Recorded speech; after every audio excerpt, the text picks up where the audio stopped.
première loge, Zhangzhou dans le leader de ses chronos à repris position. Il est expert, il est expert. Pour le champion de France et l'Européen de championnat de l'équipe de France. Il devrait donc logiquement y trouver ses marques.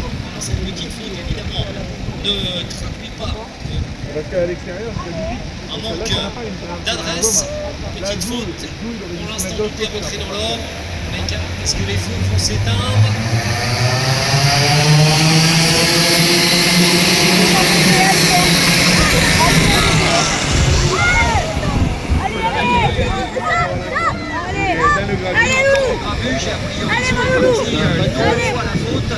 C'est assez étonnant et il repart avec seulement 5 ou 6 pilotes derrière lui. Il va donc devoir s'employer. Ça va être compliqué. C'est très jeune pilote qui mérite évidemment beaucoup d'admiration parce que voyez-moi l'exercice est loin d'être simple. Cette épreuve promet d'être disputée. Il y a 2 semaines, nous avions en première position de cette épreuve avec le Savage qui avait fini le départ. Malheureusement, à la sortie du parcours, il est parti à la faute. C'est le cas également là, face avec le podium de la ligne d'arrivée. On a vu partir à la faute il y a 2 semaines. Me semble-t-il. Mais au niveau limite, rester prudent tout de même, on va attendre le premier passage ici sur notre ligne d'arrivée. La première hiérarchie se dessiner et le départ a été très compliqué. Deux concurrents, Nicolini donc est parti à la faute, Zou est parti à la faute, c'est-à-dire que les 2 premiers des essais qualificatifs se sont retrouvés au tapis dans ce premier tour, mais rien n'est terminé. On aperçoit Zou au milieu du peloton qui est en train de refaire une partie de son retard. Allez, le premier passage.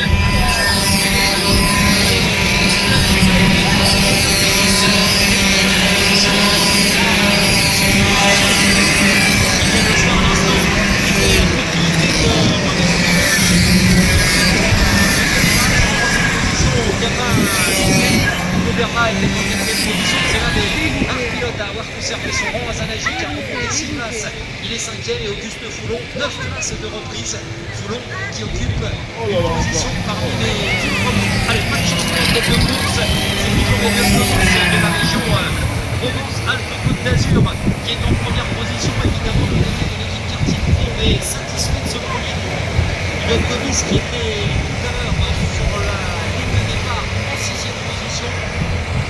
Dans 3e ligne, Comis qui connaît également ses circuits aujourd'hui, n'avait-il pas terminé le passé en 7e position des championnats de France et qui avait réalisé quelques cette année, notamment du côté de Belleville-sur-Rance où il obtenait la 5e place pour la Yannis Series France, pour la NSK, c'était une 3e place en Bahreïn, donc il y a 4 personnes. Et loin d'être un inconnu, c'est lui qui avait réalisé tout à l'heure le meilleur tour, une 35-649.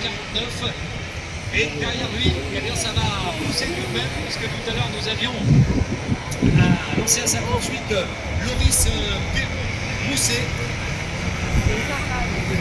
Pour l'exercice est compliqué. Cet exercice est bon. Avec Loris Perron-Mousset, pour Bernard, conserve la 3e position, alors que derrière ça, position en 5e, le Normand Nathan Le Guidron qui est encouragé. On a vu une bonne partie de son fan club hier sur notre tribune de la 6e place. Notre position, Bouchard 8e et Zhangzhou qui était reparti peut-être en 26e ou 27e position. Eh bien, est déjà remonté à la 9e position. Il est en train de rétablir une situation qui a mal engagée, mais c'est tout à son honneur. Pour l'instant, il semble retrouver son efficacité. Que se passe-t-il du côté de Mike Ménard qui occupe la 13e place? Dani Nuvolini est très retardé également et déjà revenu en 16e position. Il en a d'ailleurs profité pour réaliser le meilleur temps en course, 445 pour le championnat de la région l'actuel leader de la Yannis Series France, et il continue d'accentrer le rythme puisque Nuvolini vient de réaliser le meilleur secteur 1, l'ancien champion de France, qui profite des opportunités qui lui sont proposées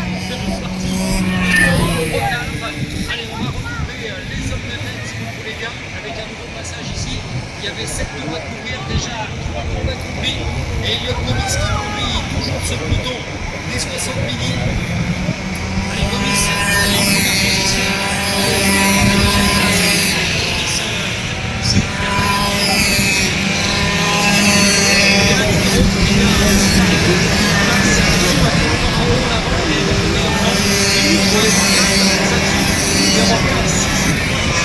Duvolini continue également sa remontée fantastique, il est maintenant 14e. Ils sont en train de se à cette première manche de la montée, avec des conditions qui ont complètement bouleversé la hiérarchie. Alors les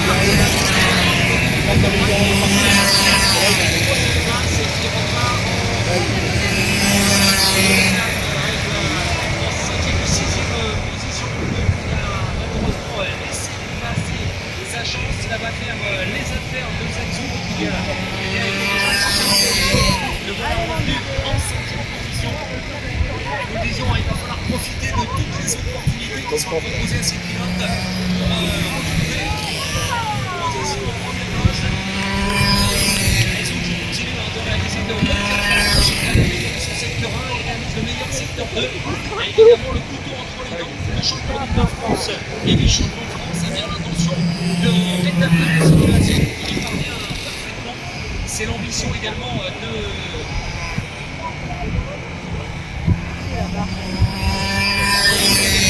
Alors que Gomis passe très encouragé dans le petit quartier, satisfait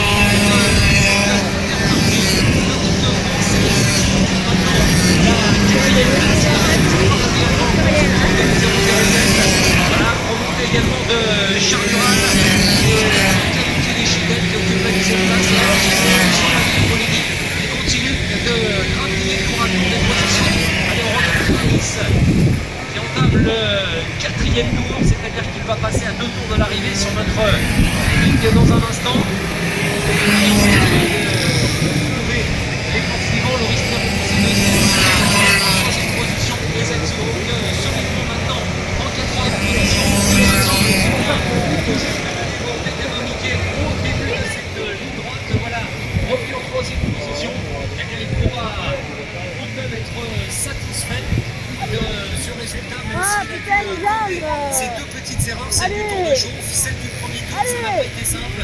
Malgré tout, il va figurer sur le podium du jour provisoire de cette épreuve. Et on constate qu'il faut améliorer les performances chronométriques. Elliot Gomis, en tout cas, pour le région Provence-Côte d'Azur, continue son cavalier sol. Il a su l'opportunité qui lui était proposée. Rappelons que Gomis s'est lancé de la 6e position et c'est lui qui en présente 2 tours maintenant. Allez, victoire dans la finale 1.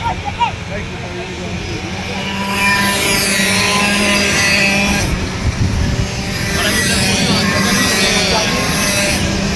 super de Fabrice Pignon. Nous avons la satisfaction des quartiers pro qui vient faire la ligne, on va dire,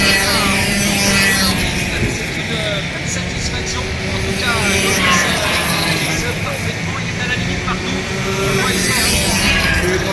Face à notre tribune, alors que les commissaires se sont déjà saisis du panneau annonçant le dernier temps de course. Allez, on va se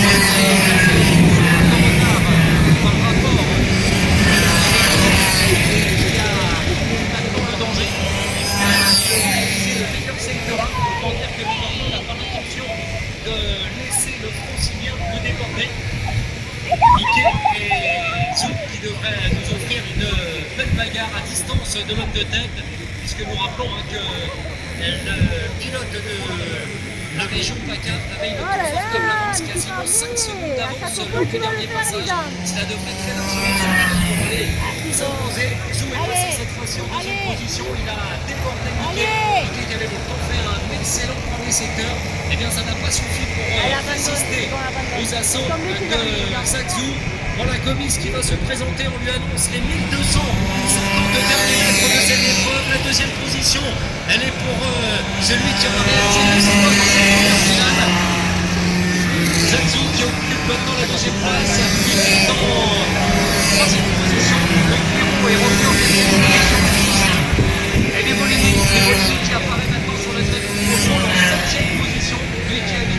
retardé après une légère course. Il a lui aussi parfaitement limité la casse. Ah, ce sont des pilotes, des pilotes de longue avance parce que les conditions de ce tour sont avec les pneus et croyez-moi, l'exercice est extrêmement périlleux.